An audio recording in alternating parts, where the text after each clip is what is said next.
Good morning, Compass Bible Church, Tustin. It's great to gather again to study the book of Hebrews, which for me has been such a great encouragement during this time.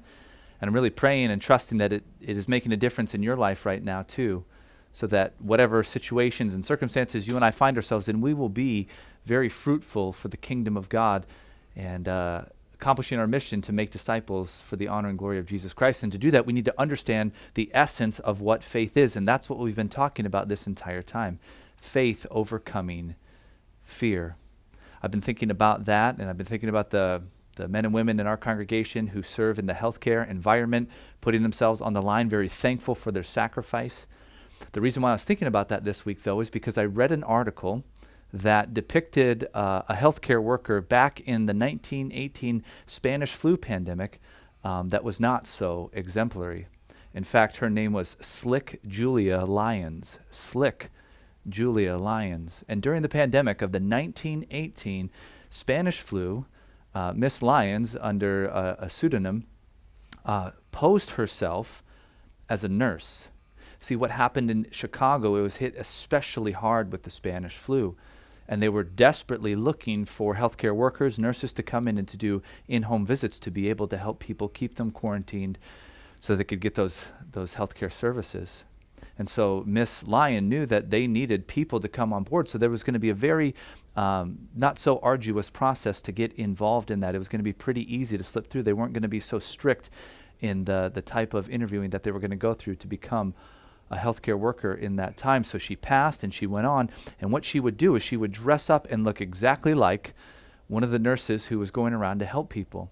And she would smile and charm. In fact, they called her the rosy-lipped, pearl-toothed con artist, because she would go in and present herself as if she was the solution to the problem. She'd be able to heal the disease. She'd be able to help with the pain. She'd be able to ease what was ever going on. She put on this great front, and it looked like she was able to do it. But when she went into the houses, what she would do is she would overcharge for the prescription medication that she came. And then as she was leaving the house, she would simply just rob the person who was incapacitated in their room, unable to stop them at all. And over again she did this, and she pulled off many different robberies, putting on a front like she was something when she really wasn't that at all. See, it got to the point where they finally were able to arrest her for one of the times when they found out she was going to get married to a man named Charlie who owned a restaurant in Chicago. And when the police came in, and they arrested her, and they took her husband into custody, and they asked him, "How long have you known this woman?" And you know what he said? 10 days. 10 days. See, not only was she able to come in and fool people by being a con artist and a nurse, she's able to sweet talk this guy after knowing her 10 days into marriage. How could he get to the point where he was so gullible to be able to fall for something like that? I think there is something in our battle against sin that we can learn from that. Because when you and I approach our battle against sin, like Matt talked about last week, the spirit versus the flesh, if you and I are to approach that in a manner that is haphazard, that is lackadaisical, that doesn't take serious the struggle that we have against the flesh, that doesn't consider the battle to be something that we need to fight with faith, we could succumb to these things so easily. Because what sin does when it fights against us is it doesn't put on that full frontal assault always. Sometimes it comes dressed up as a simple pleasure, offering you something really good. And if you're not ready for that, if you don't have the eyes of faith to see what is really being presented to you, then what you're going to do is succumb to the temptation itself. We want to have our faith overcome fear, and fear will lead us to choose to fall for sin every single time because of the way that it presents itself to us. And I think we see a great example of that in Hebrews chapter 11. Once you turn with me back to Hebrews chapter 11, we're going to take a look at verses 23 to 27 today. And we're going to be zeroing in and honing in on the life of Moses. Now, Moses is an excellent example for us as we think about faith overcoming fear. So we're looking at Hebrews chapter 11, verses 23 to 27, which says this: "By faith Moses, when he was born, was hidden for 3 months by his parents, because they saw that the child was beautiful, and they were not afraid of the king's edict. By faith Moses, when he was grown up, refused to be called the son of Pharaoh's daughter, choosing rather to be mistreated with the people of God than to enjoy the fleeting pleasures of sin. He considered the reproach of Christ greater wealth than the treasures of Egypt, for he was looking to the reward. By faith he left Egypt, not being afraid of the king's edict, for he endured as seeing him who is invisible. Now, what I hope you've gathered throughout this different study of faith overcoming fear is when we talk about faith, that doesn't mean there's an absence of fear. Faith is not the absence of fear, but the right placement of that fear. See, because we've said that biblical faith goes with biblical fear, meaning the fear of God, the fear of the Lord. Those are complementary. They are almost synonymous. If I have faith in God, I will fear him. But what we've seen faith is antithetical to, or contrasting to, is faith is antithetical to sinful fear that would lead you to despair, that would lead you to sin, that would lead you to anxiety, that would lead you to worry, that would lead you away from the things that are going to be honoring and glorifying to God. And circumstances that we find ourselves in right now really lend themselves to that type of fear. But it doesn't just have to be a pandemic fear. It could be job-related. It could be relationally related. Any of these types of fears can come in and demand something from us. But the eyes of biblical faith are able to look through the lens and be able to discern and have the perception to see what is really at stake here. And it is the honor and glory of Jesus Christ and us being able to make a difference for his name's sake, because we choose to live a life that is pleasing to him by living by faith. And you're only going to be able to do that when you have the ability to do what Moses did. In fact, Moses and his entire family, I think, was able to accomplish this.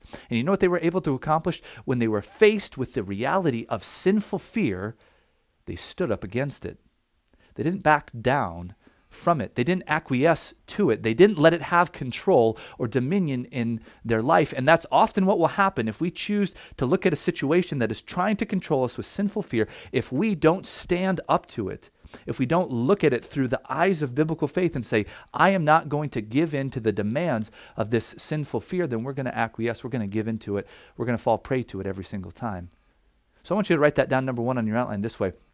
If we're going to have a life of faith that's going to live for the honor and glory of Jesus Christ, it will be one that will stand its ground against sinful fear. So number one, stand your ground against sinful fear. You do that by faith. Notice how it was said Moses' parents accomplished that in verse 23. By faith, Moses, when he was born, was hidden for 3 months by his parents because they saw that the child was beautiful and that they were not afraid of the king's edict. So we get a little bit of background before we jump into the life of Moses, seeing that his parents acted the same way that we're going to see he acted later on in this own story. And that is when they are faced with sinful fear, they do not back down from it, but they stand up against it because they're able to see through the veneer. They're able to see through the falsehood of what sinful fear will put up, that its realities are true, that it's able to provide something. They can see right through it, and they stand up against it. Notice how they said it. By faith, Moses was hidden for 3 months because his parents saw that the child was beautiful. Why is it stated that way? I mean, it seems like something that doesn't need to be added by the author of Hebrews. Because I've yet to meet a parent who, when they're handed their child for the first time, doesn't believe that their child is the most beautiful child in the world. I mean, I probably would have said that for 4 out of 5 of my boys. I won't tell you which one. Well, it's Hudson. But other than that, they were all very beautiful boys.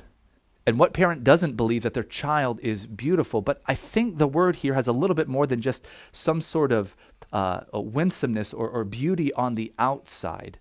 And the reason I think that, we don't have time to turn there, but why don't you just write down Acts chapter 7, verse 20. Acts chapter 7, verse 20. Because in that passage, we have Stephen, just an exemplary man who served like a deacon in the early church. We saw that from Acts chapter 6. But we also see that he's not just one with a servant's heart, but he has great scriptural knowledge. Because in Acts 7, when he's standing before the religious leaders of the day, he gives an amazing Old Testament theology view to the religious leaders of the day. And in that, Acts chapter 7, verse 20, he records that Moses was beautiful to God. He was beautiful in the sight of God, beautiful to God, using the same word beautiful, but now associating God with it. So I think what we can do when we put these things together is it's not so much external appearance that's being spoken of here. I mean, how do we know that? Well, think about how God views people. Does God view people strictly on the basis of how they look on the outside, or is God really concerned with what's on the inside? Well, we know that from the story of David, when they were trying to find all the different kings, they looked at all his brothers and like, this one looks like a king, looks like a king. But God says, I don't look on the outside, I look on the heart. So I don't think God was referring to Moses as a beautiful child externally. I think what we can gather from this word beautiful is that there was something about Moses that signified that he had favor in God's eyes and that he was going to be used mightily for his kingdom. And when we start to think that way about Moses, it makes sense why the parents would go to such extraordinary lengths to make sure that they protect him from what the king had said. We don't have time to turn there as well, but it's Exodus chapter 2, verses 1 to 10. That's the story of how Moses' parents hid him for 3 months until he would, cry at 3 months. Then they put him in a thing, I almost said jar, but it probably wasn't like a mason jar. They put him in a thing to float down the river to Pharaoh's daughter's house. And then Moses' sister was there and was able to connect Moses and his mom back together as Pharaoh's daughter said, please bring them back together. And Moses was actually able to be weaned by his own mom. But they did that because they weren't afraid of what the king had said. They knew there was something about Moses. They saw that God was going to use him mightily for his honor and glory. And so they weren't going to succumb. They weren't going to acquiesce. They weren't going to give into the fear that the king was trying to do with this edict of the people. They were going to stand up to it and they were going to get around it whatever way they could. So they stood up to the fear that they were facing. And what is so interesting about that is Moses adopts the same thing that his parents did. What we want to do is drop down to verse 27. We were just looking at verse 23. Now drop down to verse 27. We'll come back to the middle verses for point number 2. But look at verse 27 in this second point. By faith he left Egypt, not being afraid of the anger of the king, for he endured as seeing him who is invisible. Do you see that Moses had the same mindset as his parents? When he was faced with the fear of the king, the anger of the king, the anger of Pharaoh, the wrath of Pharaoh coming upon him, he wasn't going to give in to that. He wasn't going to let that control him. What he was going to do is he was going to stand up and fear the right thing. He was going to fear God. Do you understand that sinful fear and godly fear have the same end game? Sinful fear and godly fear, they have the same end game. They operate the same way. What they want is this. They want obedience to their authority. Sin, when it comes in and it wants to dominate you, wants to put this sinful fear so that it has you in its clutches, it has you in its grasp, and now you must obey it. So when you are panicking, when you are worrying, you are succumbing to what you fear. Do you remember we made that point in the sermon on Noah? In reverent fear, he obeyed God. So we made the point that whatever you fear, you will obey. And we made that point with Saul, and King Saul feared the people, so he disobeyed God and obeyed the voice of the people. Well, here we see the right way to stand up to sinful fear. You don't back down to it. You don't cower to it. What you need to do is stand up, stand firm against it. And it's like, your parents told you back in the day, stand up to the bully. Show him that you are not afraid. And what you will do is give great glory to God and be living by faith. Moses, he wasn't going to acquiesce to the anger of Pharaoh. He wasn't going to be scared of it. He wasn't going to kowtail to it. What he was going to do is he's going to stand up for God. Now, it's interesting when we take a look at this, scholars are kind of differentiating on what exactly is being spoken of in Moses' life, because I think there's a number of different examples that you could say to this. See, a number of them want to say the story that took place in Exodus chapter 2, verse 11 to 15 is that. But why don't we turn back there to see if that could be a possibility. Exodus chapter 2. Exodus chapter 2. And we're going to see if this could possibly be what is being referred to here. So we get a picture of what it means. Exodus chapter 2, verses 11 to 15. And here it's Moses fleeing after he struck down one of the Egyptians. Exodus 2, 11. I told you that the birth of Moses that we talked about, his parents fearing God rather than Pharaoh. It's interesting, you can go back into chapter 1, and the midwives, they feared God more than they feared Pharaoh, and they acted according to their fear properly. So we see that a lot in the book of Exodus. But Exodus 2:11, you have it here with Moses. It says, one day when Moses had grown up, he went out to his people and looked on their burdens, and he saw an Egyptian beating a Hebrew, one of his people. And he looked this way and that, and seeing no one, he struck down the Egyptian and hid him in the sand. When he went out the next day, behold, 2 Hebrews were struggling together. And he said to the man in the wrong, why do you strike your companion? And he answered him, who made you a prince and a judge over us? Do you mean to kill us as you killed the Egyptian? Then Moses was afraid and thought, surely this thing is known. When Pharaoh heard of it, he sought to kill Moses, but Moses fled from Pharaoh and stayed in the land of Midian, and he sat down by a well. So some scholars want to say, well, this is probably what's being referred to in the book of Hebrews. He left Egypt, not fearing the anger of the king. But yet it's kind of hard to make that because we actually have in the passage here Moses being afraid. Now, some scholars try to get around that by saying, well, look, he was afraid when he first, thought everybody knows this, but then some time passed, and then verse 15 says, when Pharaoh heard of it, he sought to kill Moses, but Moses fled in faith there. But I think you're pleading from silence there, and I don't think that's the time that is being referenced in the book of Hebrews. I think there's a better example of a time where Moses didn't fear the anger of the king. And that's found in Exodus chapter 14. Why don't you flip to Exodus 14?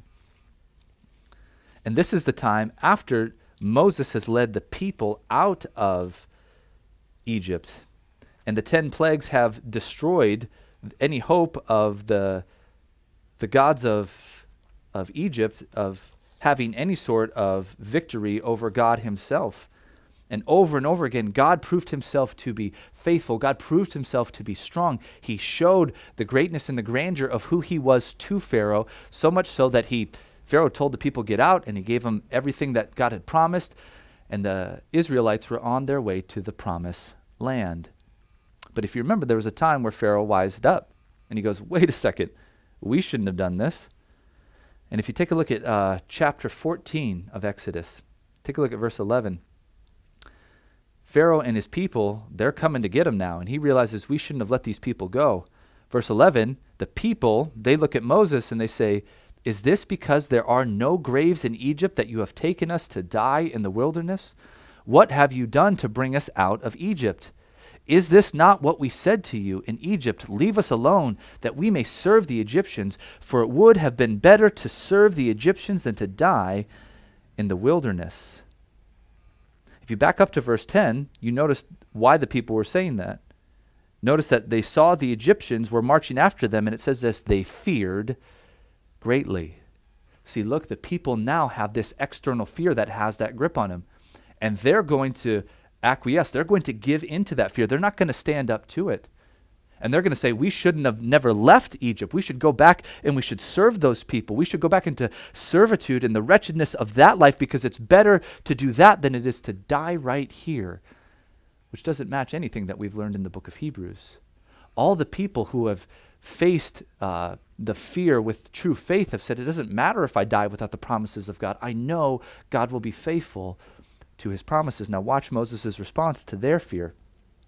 In verse 13, and Moses said to them, fear not, stand firm, and see the salvation of the Lord, which he will work for you today.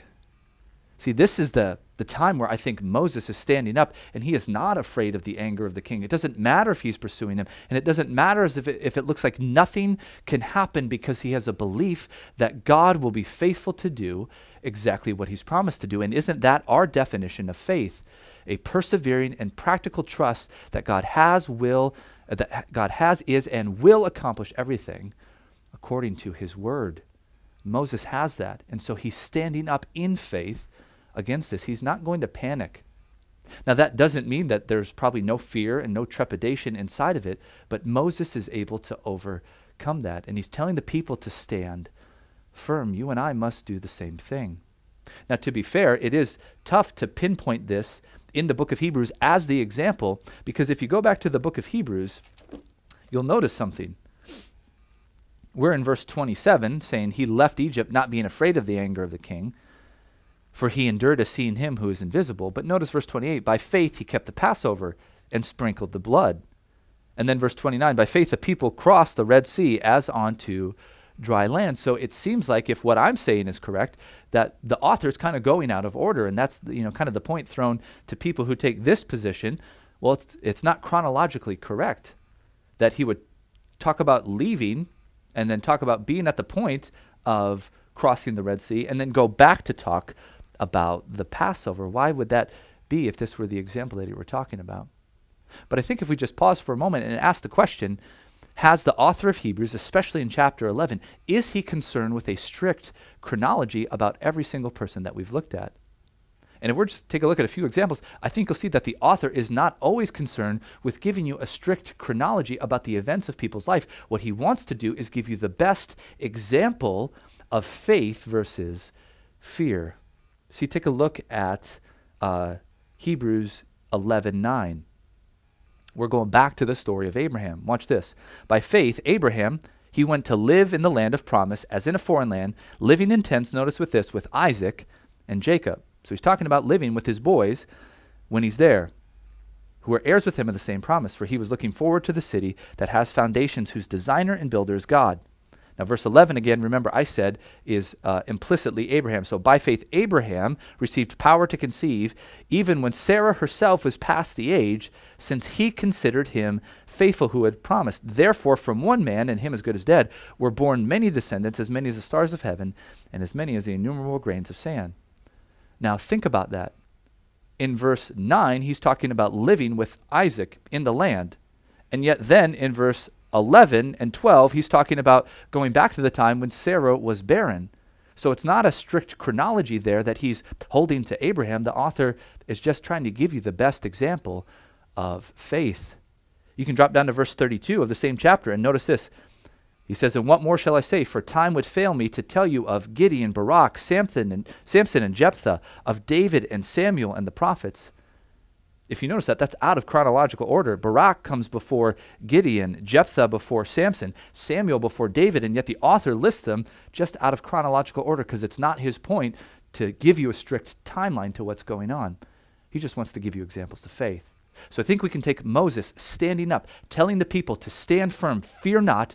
And notice one other thing that I think makes it that. See the salvation of the Lord. Now he's talking again about perception.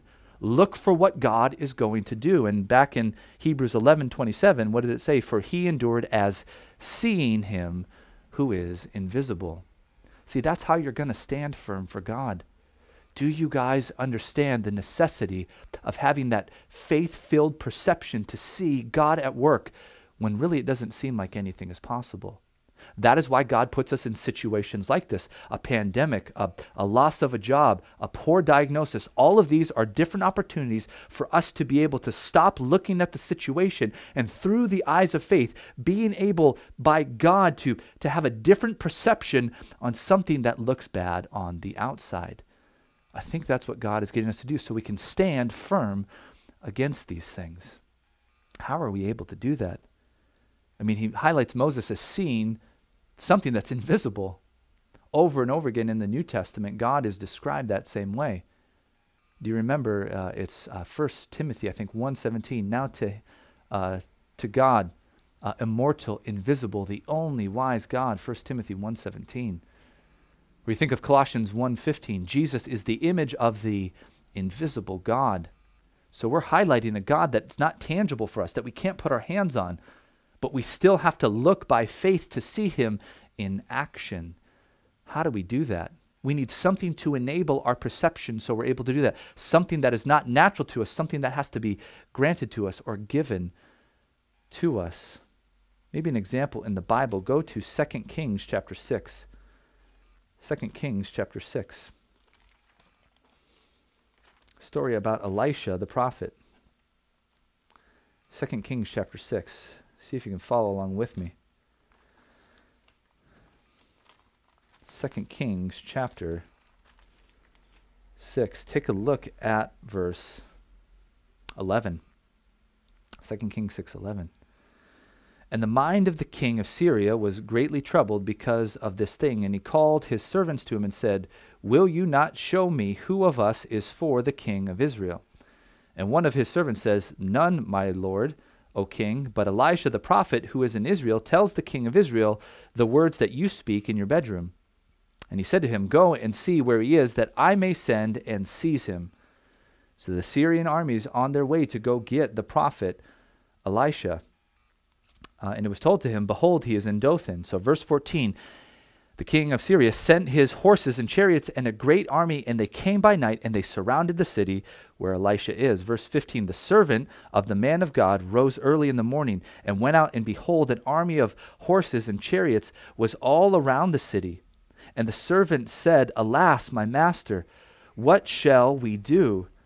And he said, "Do not be afraid, for those who are with us are more than those who are with them." Now watch this, verse 17. Then Elisha prayed and said, "O Lord, please open his eyes that he may see." So the Lord opened the eyes of the young man, and he saw, and behold, the mountain was full of horses and chariots of fire all around Elisha. And the Syrians came down against him, and Elisha prayed to the Lord and said, "Please strike the people with blindness." So he struck them with blindness in accordance with the prayer of Elisha. And Elijah said to them, "This is not the way, and this is not the city. Follow me, and I will bring you to the man whom you seek." And he led them to Samaria. But there's so much in that story that I think gives us a picture of what we need if we're going to be able to stand firm against sinful fear. We have to stand our ground against it. Remember, he's telling them, do not be afraid, because more are with us than more are with them. And if we just look simply at the circumstances around us and don't ask for divine enablement to believe the promises of God, we're missing out on a huge way for us to be able to stand our ground with God. Now, that doesn't mean that God is always going to reveal a host of angels around us to be able to verify that he's there with us. But I think we have something greater than even that whole picture. I mean, we have the promises of God in the scriptures themselves that can give us peace and security, so we can go to them and plead to God in prayer to give us eyes to see and to believe these promises, even when our circumstances would cause us to doubt them. It's about having that divine enablement. I was reading an article about SEAL Team 6, the team that captured bin Laden, how they were able to do that. And they were able to capture him at night in pitch black environments. How were they able to do that? Was it natural for them to be able to go into a pitch black environment and to be able to see and maneuver and have perception? Well, no. They actually needed something to enable their perception. They were given these night vision goggles, and like night vision goggles that you've never seen. Typical night vision goggles have these two like tubes in front of them that give you about 40 degrees of visibility. They say it's like having two toilet paper rolls, around your eyes, and you're about able to see that. But they had these special crafted ones that had 4 of those, which gave them 120 degrees of view in the midst of pitch darkness. If you were to ask them, what enabled you to be able to see that, they're not going to say it was something natural to them. It had to be something given to them. And the same is for you and I. When you face a situation and you're able to endure it through faith, like Moses, who was enabled to endure because he saw God, even though God is invisible, you were able to do that because God gave you the eyes of faith to be able to see it. That's what we're praying for.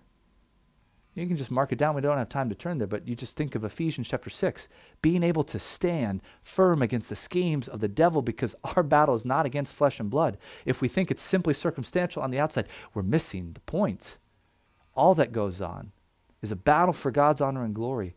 And you and I, through faith, can stand firm, and we can stand firm against sinful fear, and we can look at it and say, you will not rob God of his glory by allowing me to bow down and give you control in my life. I'm going to stand firm for God. That's exactly what Moses did. That's what Moses' parents did. They looked at that and they lived it. That's what you and I should be doing. And we need one another to help us be able to do it. We want to stand ground against that sin. Doesn't that match what Jesus did we need to fix our eyes on Jesus because he looked ahead, right? He looked at the cross, despising the shame. He was obedient to the Father, having his eyes fixed in the right place. We need our eyes fixed in the right place too. What happens if you don't do it? We don't have time to turn there, but you just write down Numbers 14. Numbers 14 is the summary of what happened to the children of Israel when they came out of the Exodus.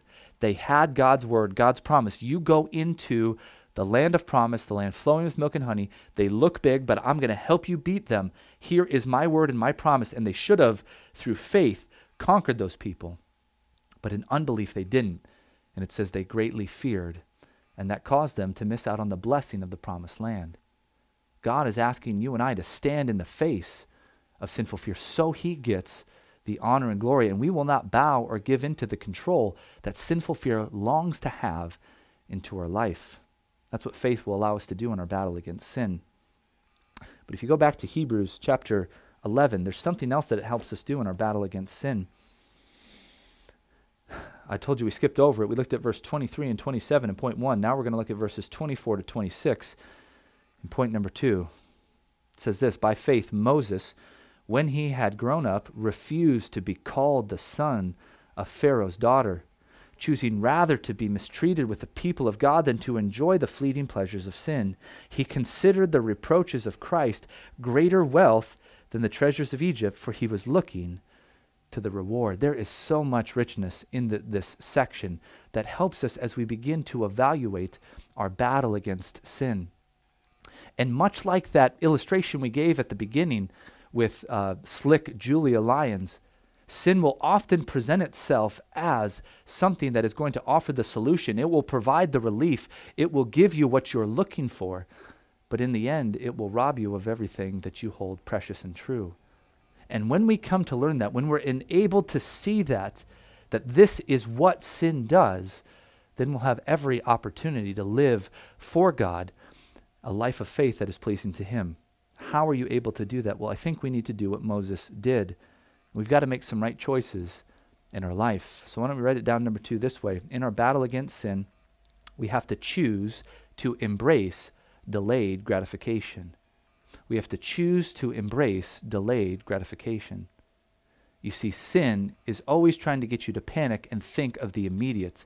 How can I solve this now? How can I get this pleasure now? How can I feel secure now? And it's always trying to get you to gratify something in the moment. But if you've been a parent for any length of time, what are you trying to train your child? To believe that delayed gratification is better. That believing in temporary pain will lead you to lasting pleasure. Sin is the exact opposite. It always inverts what God says is good, and it will try to get you to fall for the temporary pleasure so that you fall into lasting pain. We have to be able to choose that. And I think we see that exemplary here with Moses. Look how it says in verse 24. He refused, when he grew up, to be called the son of Pharaoh's daughter, choosing rather to be mistreated with the people of God, rather to enjoy the fleeting pleasures of sin. Now notice what was offered here to Moses. He had been granted the status of son of Pharaoh's daughter, which makes him the grandson to the Pharaoh, which means he had the lay of the land. Anything he wanted, it could be his in a moment's notice. And notice what Moses could have done very readily. You know what Moses could have done? He could have sat back and looked at the atrocities of the people of Israel and God, you know what? I want to make a difference there, but I have this position and this status that affords me this lifestyle. And maybe I can make an impact here by using the system against itself. Maybe I can just kind of stay in this palace environment and stay up here and try to make a difference in here rather than being identified with these people down there. Now, I'm not trying to say that is never the way that's accomplished. In fact, there's great men of the Bible who did it inside the system, using it against themselves, the sinful system. You think of men like Daniel and Nehemiah, who were high-ranking in a sinful system, and yet they used that for God's honor and glory. But Moses here realized something about the sin and temptation that was facing him. If he were to stay in Egypt and be identified with those people as one of them, he would be doing a dishonor to God who had marked him out to lead the people of God. So he chose rather to suffer with them, choosing pain and choosing the reproachment that matched the reproaches of Christ. And he realized that this temporary pain was going to lead to lasting pleasure. He chose delayed gratification. You and I have to choose to do that. Do you guys realize that that is a huge component of being a great worshiper of God? Do you want to excel in worshiping God? You will do so when you are able to refine your choices towards delayed gratification, because in this system that we find ourselves in, there is no lasting pleasure in this world. It's all coming in the next. That doesn't mean that we are absent of pleasure in this world. There are actually pleasures that God gives us, and yes, they are here. But what we are ultimately seeking, the ultimate rest, to quote Hebrews chapter 4, is going to be found when Christ is on the throne in the new heavens and the new earth. Can we refine our choices for delayed gratification? You got to be able to choose well. Do you realize that that's a component of worship, of being an excellent worshiper, is that you can choose? Why don't we look at some examples of that? Can you turn with me to Genesis 39? Genesis 39. We're going to look at some implicit and explicit examples of that in the Old Testament. Genesis chapter 39. You know the story probably pretty well if you've been around the church. It's the story of Joseph.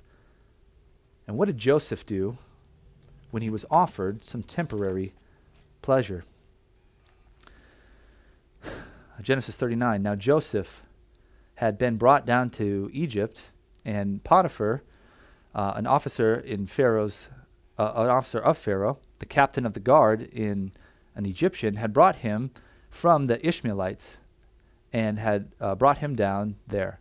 The Lord was with Joseph, and he was a man of success, and he was in the house of an Egyptian master. His master saw that the Lord was with him, and that all that he did, the Lord caused success in his hands. So Joseph found favor in the sight and attended him, and he made him overseer of all that is in his house, put him in charge of all that he had from time to time, made overseer of the house.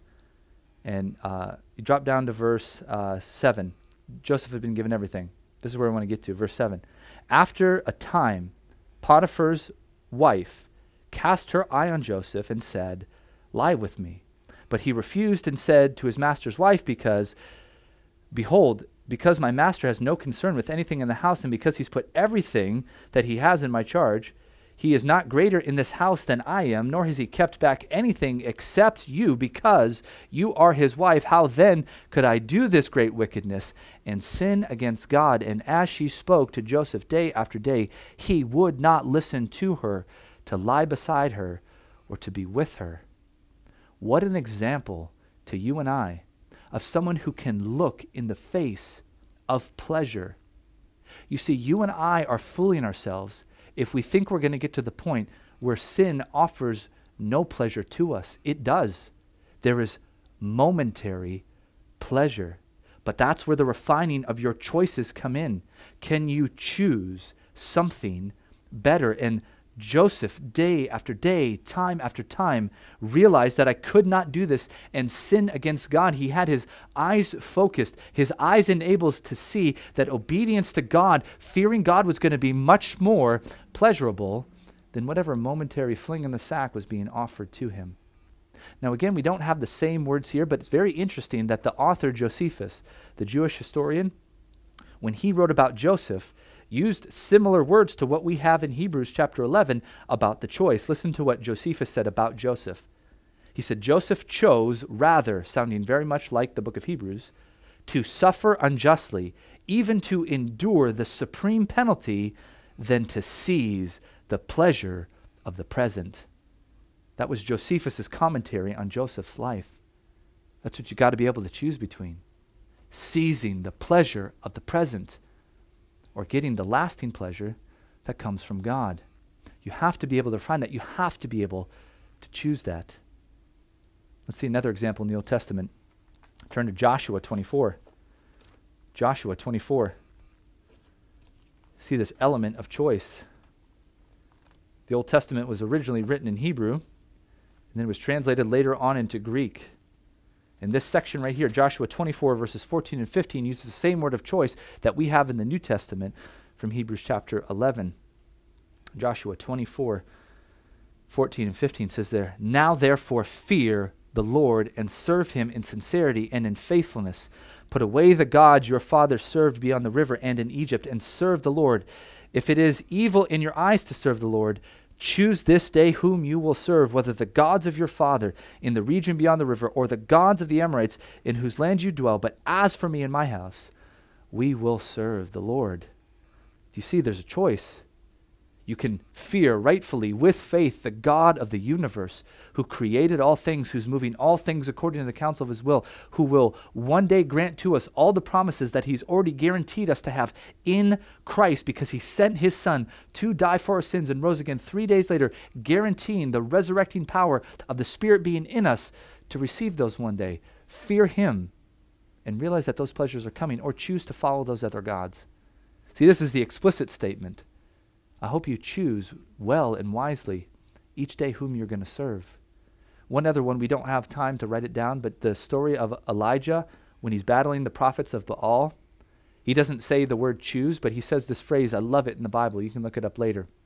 He says this, how long will you limp between two options? If God is God, if Yahweh is God, serve him. If Baal is God, then serve him. Those are the choices you have to make. And that's the choice you make with sinful fear versus faith every time. What am I going to choose to do? Panic or praise? Am I going to acquiesce or am I going to adore? Those are the things we must come up with. And having a high view of God and believing that he's worthy of all the honor and glory that we have is the choice that we must make. Are you and I willing to do that? How was Moses able to do that?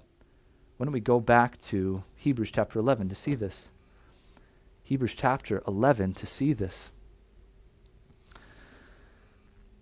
He refused to be called the son of Pharaoh's daughter, choosing rather to be mistreated with the people of God than to enjoy the fleeting pleasures of sin. You see, he had that right mindset to choose to embrace delayed gratification. He saw that there was a price tag with what he was choosing. He wasn't ignorant of it. He realized that the mistreatment was going to come. Oftentimes that might be a hurdle for you to get from sinful fear to faith. Do you realize that it comes at a price tag? Anybody who chooses to follow Christ will find that. What did we study in the Gospel of Mark? Anyone who comes after me must, what? Deny himself, take up his cross and follow me.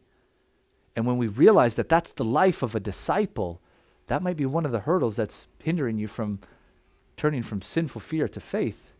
Just realize that you're going to have to deny yourself and you're going to have to choose to suffer. There will be that mistreatment. There will be those reproaches. And notice that he chooses the reproaches of Christ. What a phrase. Again, I think it shows that faith is always Christocentric in the Bible. It's always on the Christ. Whether it was in the Old Testament that was looking forward to the Messiah's coming, or in the New Testament where we look back to the work of Christ and where he is seated at the right hand of God right now, it's always Christocentric on the promises of God, on what he's going to accomplish through that Messiah. It's kind of like that phrase in John 8 about Abraham. Abraham rejoiced to see my day, Jesus said. They had that forward-looking faith to the Christ, the Messiah coming. And Moses said, I'd rather be known with the reproaches of Christ than with the people of Israel. I think that's an allusion to Psalm 69, where the reproaches of the Anointed One are spoken of. Similarly, Paul uses that in Romans 15:3 as well, the reproaches of Christ. But he's able to do that. How is he able to do that? He sees these temporary pains, but notice what he also notices, the temporary pleasures of sin. You and I will begin to choose delayed gratification, I think, if we do something with sin. And here's what I want you to do with sin. I want you to do a pre-mortem on sin. I want you to do a pre-mortem on sin. Maybe you've heard the term before. If you've been involved in any sort of decision-making, you've probably heard the term post-mortem. A post-mortem is done when they take a body and it's dead and they want to find out the cause of death. And they do an autopsy and they do all these tests to figure out how this person died. In the business world, I was reading a Harvard Business Review. I was reading an article about a pre-mortem. And to help you make better decisions, what they want to do before a project is enacted, instead of waiting to the end and seeing it fail and then asking, why did it fail? At the end, you assume, or you take the pre-mortem at the beginning and you say, what would cause this to fail? Or let's act as if this did fail. What are the steps that got us to that failure so we avoid that? A pre-mortem. And you know what? If we did that with sin, rather than on the opposite side, because too often we do postmortems with sin.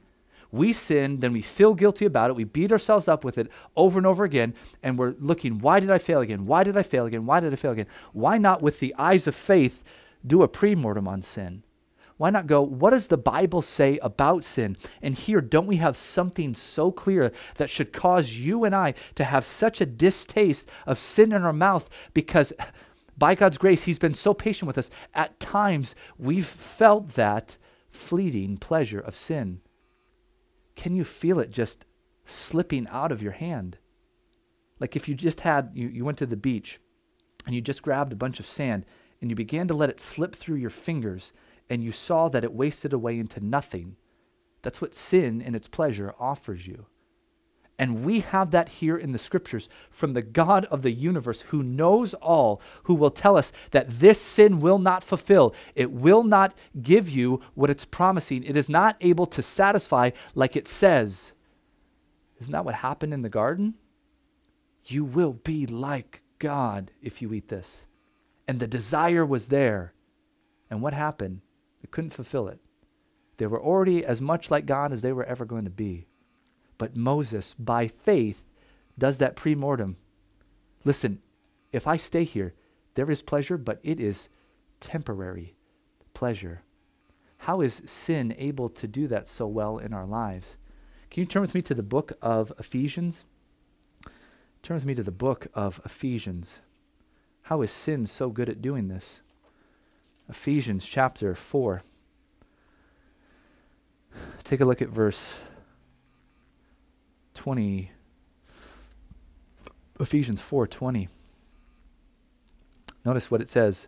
But that is not the way you learned Christ. Again, we went over that in the discipleship series, showing that Paul believed the same way that Jesus believed, that discipleship is about learning, understanding, training our minds to become effective when we face these types of battles.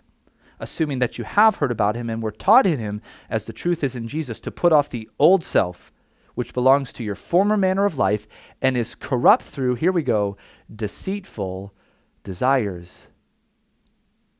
See, that's the pre-mortem you need to have on sin, passing pleasures and deceitful desires. What it promises, remember that nurse that we talked about at the beginning, Slick Julia Lyons, she comes in, I will give you the solution. I am here for your health. I will provide what you're looking for, and ends up robbing you in the end.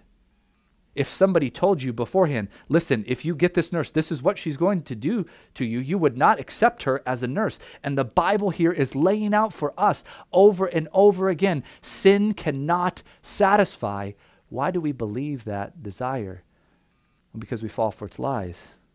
But notice what verse 23 says, and be renewed in the spirit of your minds, and put on the new self, created after the likeness of God in true righteousness and holiness. You see, those are the things that satisfy, the peaceful fruit of righteousness, holiness that without which no one will see the Lord. Can we jump back to Hebrews for a moment? Just look at chapter 12. You know who really wished they could have done this? It was Esau. Hebrews 12:16 says this, that no one is sexually immoral or unholy like Esau. Here's the phrase, who sold his birthright for a single meal. For you know that afterward, notice this is a postmortem that he's doing with sin. You know that afterwards, when he desired to inherit the blessing, he was rejected, for he found no chance to repent, though he sought it with tears, because he was dealing with guilt. He was dealing with a lack of true remorse for his sin. He did the postmortem and he realized, I've lost everything now. What about the premortem? When that single meal is offered you, and it will taste good for a moment. There's no denying it. We're not here to say that sin doesn't offer some sort of pleasure, but it's momentary. What does Christ offer? The same way that we would teach our kids, you need to choose to embrace delayed gratification. God is screaming to us. Listen, in this life, you have to choose that. To choose to be on the side of Christ, to stand up for the name of Christ, to do what Christ is asking you to do is going to mean a struggle. It will mean hardships at times. And for us, we should be emboldened by our faith to be able to follow that and not giving into sinful fear because we've stood firm against it. This is what I think Moses did so well. Notice again how he's able to do that with his mental capacities, choosing rather to be mistreated with the people of God and to enjoy the people of God than to enjoy the fleeting pleasures of sin. He considered, he thought, considered is the same word that we had earlier of Abraham. He considered him faithful who had promised. Then we saw in verse 19, he considered, different word, but considered again, God was able. It's all about the mental game. Can you do this? He considered that the reproach of Christ greater wealth than the treasures of Egypt, for he was looking to the reward. You see, it's about the reward at the end. When you're looking at that, you're going to go through the struggle here. You're going to fight because the reward is the motivation to you. There's so much in the Christian life about rewards and motivations. I wish we talked more about them. Do you remember earlier in the chapter, Hebrews 11:6, without faith it is impossible to please him, for those who come to God must believe that he is, and that he is a rewarder of those who seek him. Do you believe that the struggle, okay, we talked about the pain, it is there, but it's temporary pain. And if you embrace delayed gratification, the gratification is coming, and there is a reward at the end. You think about that, Jesus talks so much about rewards. Just think about the end of the Beatitudes, Matthew 5:12. Around verse 10, he's talking about rejoice and be glad if you're ridiculed for the name of Christ, because your reward is great in heaven. And then he tells you how to make sure that you get that reward, that you and I in Matthew chapter 6, there's all those different things that he's calling his true followers to do, to be people of prayer, to be people who give. And they do all of these in secret so that they don't chase the reward of man, which is temporary and fleeting, but they chase the reward that comes from their Father who sees in secret. You see, the Bible is so motivating us with rewards. Can you and I look to that reward? The reward of being with Christ, the reward of the absence of sin, the reward of worshiping amongst the multitude in the new heaven and the new earth, no pain, all joy, full satisfaction, and it can never be taken from you. That was purchased by the death, burial, and resurrection of Jesus Christ. You did nothing to earn that, so the struggle that we have here, empowered by the grace of God, is nothing compared to the pleasure that we're going to get later on. So you either choose temporary pain and lasting pleasure, or temporary pleasure and lasting pain. That's what happens in hell. We want to make sure that we have the eyes of faith. This made me think of the NFL. I'm a huge Rams fan. I believe that the Rams will win the Super Bowl once in my lifetime. I don't know if it's this year, but they will do it. Hopefully soon, because they have a great defensive player by the name of Aaron Donald. And Aaron Donald is a beast. And he is someone who works incredibly hard at his craft. I was watching a documentary about it called Behind the Grind, and that's a great way to think about how to have success in anything. It is a grind, and it is a grind to be an NFL superstar. And Aaron Donald was talking about how he learned hard work and discipline from his father, and he would work out. They took him back to his old house in Pittsburgh, and he was able to show where he started to learn how to work out in his basement, and they called it the dungeon. You think of the dungeon, that is talking about some pain, and he put himself through pain, but he began to see the benefit of, if I put in the work now, reward will come later. That kid who has a 16-year-old started to work out with his father, stood up a few years ago as the defensive player of the year in the NFL. Did that come first? Did he get that at 16 and then had to put in the work afterwards? No. He put in the grind first, and the reward came later. The reason why that's true in any area of life is because that's the way God has set up the system to work, and you and I have to choose to embrace that. And when we do so, we can honor God by trusting in him to overcome our fear and to live by faith. So will we choose to adopt what Moses has shown us is so necessary, stand up against sinful fear and choose to embrace this delayed gratification? And when you do so, you will find what you are looking for. See, during this pandemic, I had the time to teach one of our boys to ride without training wheels, Trenton boy. And so we were doing that, and we took the training wheels off. It was so sweet. I began to be with him, and when you do that, you have to hold the back of the bike, and you have to run alongside them at first.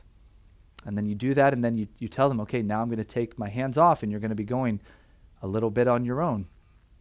And what happened as we did that, I began to push him, And me as the father, I'm listening to my son, and he's saying this under his breath as I'm pushing him. I heard him say, Trenton to himself, he said, don't be scared, don't be scared, don't be scared. So he's working himself up because he's trying to fight this fear. Now what happens if you've ever taught a kid to ride a bike is you realize they are going to give in to that fear. They're going to let that fear seize them and control them. And that will cause them to take their eyes off where they should be, straight forward, and their hands to direct the bike where it shouldn't go, and their balance to tip in the wrong direction. And when that happens, I as a dad have to pick them up and say, keep your eyes focused straight, your strength and your momentum going forward, and you'll get to where you want to go. I think God is saying the same thing to us. When we get distracted, we need to tell ourselves like Trenton, don't be scared, don't be scared, don't be scared. Because when I am scared, I give into that fear and I get distracted from the path that God is asking me to walk. And you and I have that path laid out for us, and God is asking us by faith to do it for his honor and glory. So I pray that as we continue to look at the book of Hebrews, we will be encouraged to do that. We will encourage one another to do that, and we will let nothing stop us, a relentless pursuit of the honor and glory of God because he is worthy of it. Let's go to him right now and ask that he'd empower us to do so. God, please, by faith, may we enjoy not the pleasures of this world, but the pain that goes through living for Jesus Christ, and do so with great joy, and do so with great anticipation, that nothing fleeting in this world could fulfill what our hearts long for, which is lasting pleasure in you. Give us that the eyes to see the true meaning of pleasure and the true meaning of living for you. God, please, you must do that. And when you do that, we can sustain and live for your honor and glory. So please, God, help us. We pray in your son's name. Amen. Amen. I hope you guys have a great week. We'll continue to look forward to diving in the book of Hebrews and being strengthened in our faith. We'll talk to you guys later.